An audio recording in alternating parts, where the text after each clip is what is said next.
నీకే ఆరాధనా తండ్రి, నీకే ఆరాధనా. తండ్రి ప్రభా, గడిచిన మాసం నుండి ప్రభా ఈ రోజు వరకు రక్షించి కాచి కాపాడి మరొక దినం ఇటువంటి భాగ్యాన్ని ఇచ్చినందుకు నీకు పాదాభివందన చెల్లిస్తున్నాను నా తండ్రి.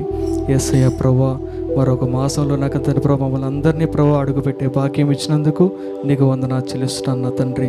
ఇక్కడ చేరి వచ్చిన అందరినీ మీరు జ్ఞాపం చేసుకోండి. ఇంతవరకు నా తండ్రి ప్రభా నీ పాటల చేత నా తండ్రి ప్రభా మహింపంచాము నా తండ్రి. అలాగే నా తండ్రి ప్రభా నీ సేవకుల చేత ప్రభా మేము వాక్యం వినాల్సి ఉండగా నా తండ్రి ప్రభా నీ వాక్యం ప్రకటిస్తున్న సేవకుని నీ నోటి బోరగా వాడుకోను నా తండ్రి ప్రభా. వచ్చిన వారికి ప్రభా మేలుకరమైన వాక్యాన్ని అందించే భాగ్యం కలగజేయండి నా తండ్రి. అలాగే నా తండ్రి ప్రభా ముందున్న కార్యక్రమం మొత్తం మీరు జ్ఞాపకం చేసుకుంటారు ఆశపడుతూ నజరేయుడైన యేసుక్రీస్తు వారి పరిశుద్ధ నామంలో ప్రార్థించి అడిగి వేడుకొనుచున్నాము తండ్రి. 2వ దినవృత్తాంతాల గ్రంథం 29:30. దావీదును దీర్ఘశాగు ఆసాపును రచించిన శ్లోకం ఎత్తి యెహోవాను స్తుతించడని రాజైన హిజ్కియాకును అధిపతుకును లేవీయులకును ఆజ్ఞాపింపగా వారు సంతోషముతో స్తోత్రములు పాడి తల వంచి ఆరాధించేరి. ఈ వాక్యాన్ని మనం చదువుతున్నప్పుడు ఒక భక్తుని యొక్క ఆలాపన, ఆక్రందన, అభిలాషను మనం గమనిస్తాం. ఆయన ఎవరు అంటే ఇక్కడ మనం చదువుకున్నాం ఆసాపు అనే మాట. కీర్తన గ్రంథం తీయగానే మధ్య పుస్తకాల్లో ఎక్కువగా మనకి ఏ కీర్తన కనిపిస్తుంటే ఆసాపు కీర్తన కూడా కనిపిస్తుంది బైబిల్లో. వీళ్ళ చరిత్ర, వీళ్ళ జీవితాల గురించి బైబిల్లో దాదాపు 4 లేక 5 మంది ఆసాపులు బైబిల్లో ఉన్నారు. ఏ ఆసాపుల గురించి మనం మాట్లాడబోతున్నాం అంటే కీర్తన గ్రంథం పాడినటువంటి అంటే అధిపతి కలిగినటువంటి వ్యక్తి. దావీదు కాలములో మందస్సము ఒబేదేము ఇంటిలో ఉన్నప్పుడు తిరిగి ఆశీర్వాదం కొరకు తీసుకెళ్ళడానికి పిలువబడినటువంటి లేవీ గోత్రముకు సంబంధించి వాళ్ళ పాఠకులుగా దేవుని మందిరములో పరిచర్య చేయడానికి నియమించబడిన వారు. అలాంటి వారు పాడుతూ దేవుని సంగీత నాదాలతో యెరూషలేముకు తీసుకుని వెళ్ళేవారు. ఆ ఆసాపు జీవితం ఇప్పుడు మనం చదువుకున్న వాక్యం అన్నమాట. అంటే బైబిల్ గ్రంథంలో చాలామంది ఆసాపులు ఉన్నారు, కానీ ఆసాపు అనే మాటకు అర్థం అంటే సమకూర్చువాడని అర్థం. ఈయన ఏమి సమకూర్చాడంటే దేవుని పాడడం సమకూర్చాడు. ఈయన ఏమి సమకూర్చాడంటే దేవుని మహిమపరచడం సమకూర్చాడు.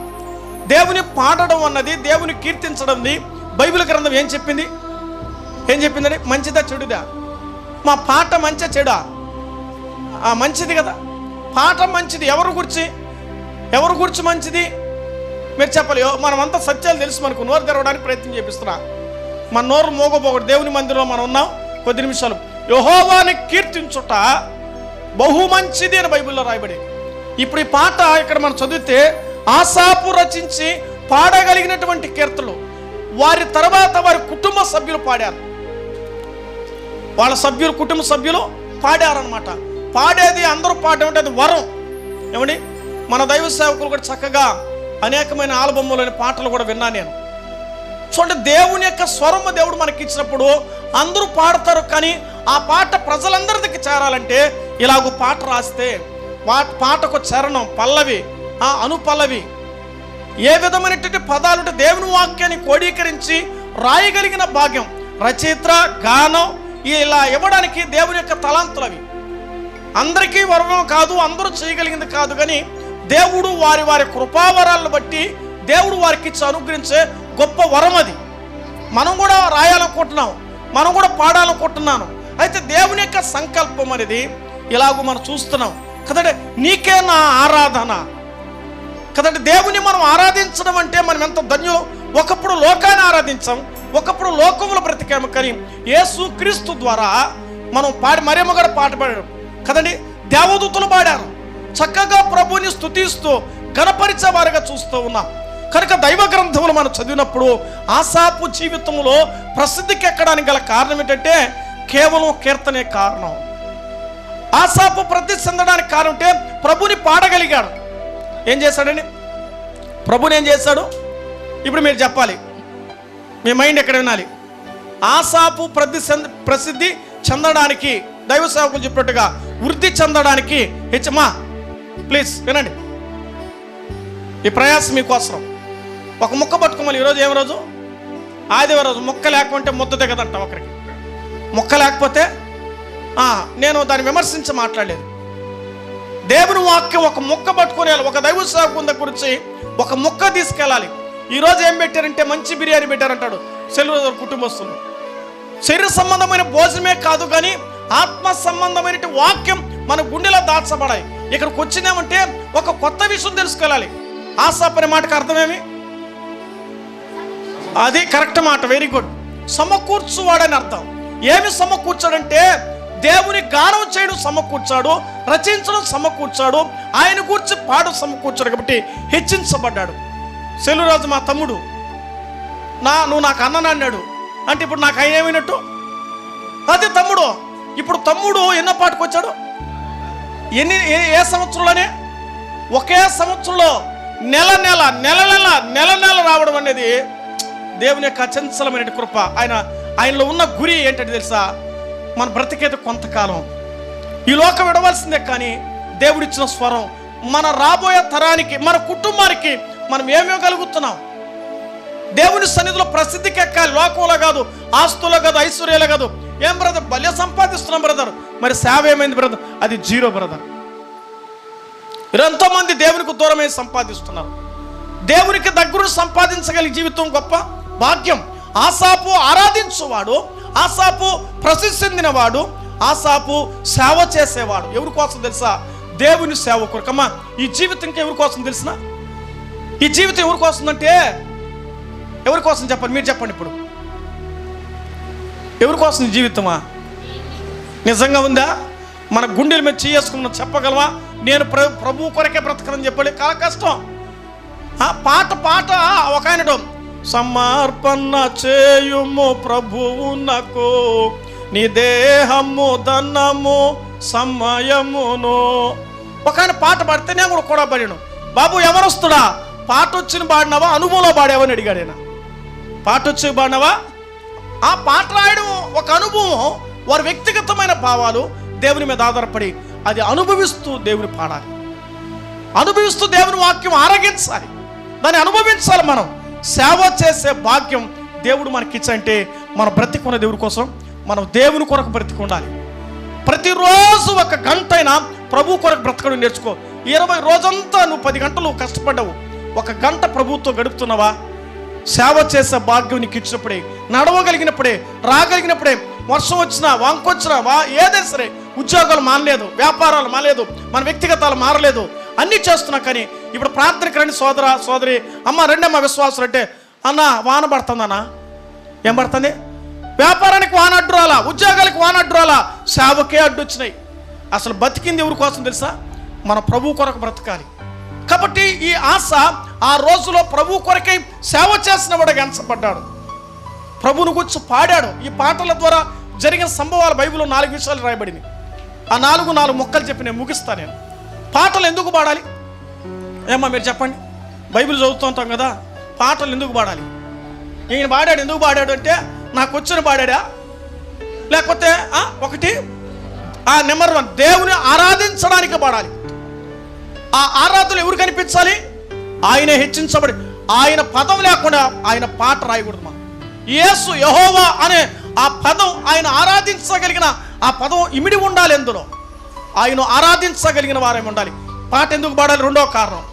ఒకటి చెప్పేసినారు, 2 రైట్ కరెక్ట్ ఆన్సర్.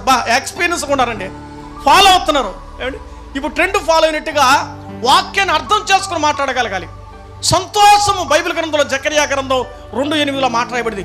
ఒకరు సంతోషంతో ఏమంటే పాట పాడుతున్నారు. మరి దుఃఖం అయితే పాడతామా?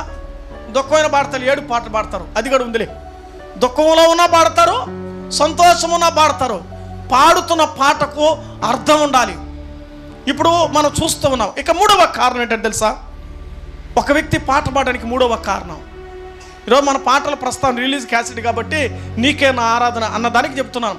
రచించబడి రాసినటువంటి ఆశాపు గురించిన వివరంలో మేలు పొందినప్పుడు, విజయం పొందినప్పుడు, గొల్యాతుతో దావీదు జయించినప్పుడు ఆ జనులందరూ కూడా, ఇశ్రాయేలు ప్రజలంతా ఒకప్పుడు భయపడినవారు సంతోషంతో పాట, అంతకుముందు నోరులే. ఎప్పుడే విజయం సంపాదించి దేవుని ఇశ్రాయేలు దగ్గరికి వచ్చాడో వాళ్ళందరూ సంతోషగానాలతో విజయం పొంది పాడారు. ఇది 3వ కారణం. 4వ కారణం ముగిద్దామండి. ఎందుకు పాడాలి? ఎందుకు పాడాలి? బైబిల్ కొత్త నిబంధన గ్రంథానికి వస్తే ఎందుకు పాట పాడుతున్నాం మనం? పాటలు ద్వారా హెచ్చరించబడతారు. ఒక పాట ఎదుటి వారికి హెచ్చరిక రావాలి. పాటలో ఆయన గుర్చు ఉండాలి, పాటలో హెచ్చరిక ఉండాలి, జీవిత మార్పు కొరకైన పాట ఉండాలి. ఏదో పాడినా ఉంటే అందరూ పాడినట్టు అంటే కుదరదు. పాట ఎదుటి వాడిని హట్టవాలి. మన భాషలో ఏమండి, వాని హృదయాంతరంగం తాకాలి పాట. ఆ పాట ద్వారా బ్రతుకు చాలామంది, అయ్యా ఈ పాట ద్వారా నేను ఆదరించబడ్డాను, ఈ పాట ద్వారా నేను నా జీవితాన్ని సరిచేసుకున్నాను. పాటలో పాపమును చూపించే విధంగా, పాపముల పరిశుద్ధతను చూపించే విధంగా, పాటలో ఆయన గూర్చి ప్రభువును గూర్చి చూపించే విధంగా ఉండాలి. దేవుడు మనకి ఇచ్చినటువంటి తలాంతులు దేవుని కొరకే వాడబడేటట్టుగా, ఆయనకే ఆరాధన మాటలు మనం చూస్తూ ఉన్నాం. అందుకే దేవుని వాక్యం పాట ద్వారా జరిగిన విషయాలు. ఆసాపు కేవలం పాట ద్వారా దేవుని గ్రంథంలో రాయించ, ఒక్కొక్కరికి ఒక వరం, అదొక స్వరం, అదొక బలం, అదొక గలం. అటు విధంగా విమోచించబడిన వారు ఆయన గురించి పాటలు పాడుతున్న దేవుని వాక్యం రాయబడుతుంది. మా పాటలో ఖచ్చితంగా ప్రభుని గురించి మనం ఏం చేయాలి? పాడుతూ ఉండాలి, ప్రభుని ఆరాధించాలి. ప్రతి సమయమందునో అసమయందునో, సంతోషం కలిగిన బాధ కలిగిన ప్రతి విషయంలో ప్రభుని పాడుతూ ఆసాపు ఘనతకెక్కడానికి, దైవ సేవకులు చెప్పినట్టుగా దీనులు హెచ్చించబడ్డానికి కారణం ఏదంటే ప్రభువుని స్తుతించగలిగిన వారుగా. ఇప్పుడు ఆసాపు అంతగా ఆశీర్వదించబడానికి, ఆ పేరు రాయబడడానికి, ప్రసిద్ధికి ఎక్కడానికి దేవుడు తనకిచ్చిన బాధ్యతను నిర్వహించాడు. ఈరోజు నీకు ఇచ్చిన బాధ్యత సంఘంలో, సమాజంలో, నీ కుటుంబంలో నీకేమి ఇచ్చాడో దాన్ని కాపాడుకొని, నీ కొరకు రక్తం కార్చాడని, నీ కొరకు ప్రాణం పెట్టాడని, యేసయ్య నీ కొరకు చనిపోయాడని, సమాధి చేయబడి తిరిగి లేచాడు నువ్వు నమ్మితే. ప్రభు రాకడా మనం విన్నాం, సువార్త విన్నాం. యేసుక్రీస్తు క్రిస్మస్ దినాలు ఎవరి కోసం అంటే సర్వలోకం కొరకు ఆయన వచ్చాడు. ఆయన మన కొరకే జన్మించాడు, మన కొరకే జీవించాడు, మన కొరకే చనిపోయి తిరిగి లేచాడు. అంటే దేవుని ఇంకా ఈ కూడికలు ఎవరైనా అంగీకరించకపోతే నమ్మితే పరలోక రాజ్యం లేదా అగ్నిగుండం తప్పించాలని, పరలోకం ఇవ్వాలని, ఆయనతో జీవించడానికి ఈ కూడికలు ఎందుకు అనుకుంటున్నాం? ఈ కూడికలో ఒక్క ఆత్మైన రగిలించబడాలి, ఒక ఆత్మైన ఉజ్జీవించబడాలి, ఒక ఆత్మైన పరలోకం వెళ్ళాలి, ఒక ఆత్మన సంఘాన్ని బలపరచుకోవాలి. అటు విధంగా దేవుని కూడిక ద్వారా దేవుడు హెచ్చించలాగున, బలపరచులాగున ప్రభు తన మాటలు మన వినికిడిలో ఆశీర్వదించునుగాక. ఆమేన్.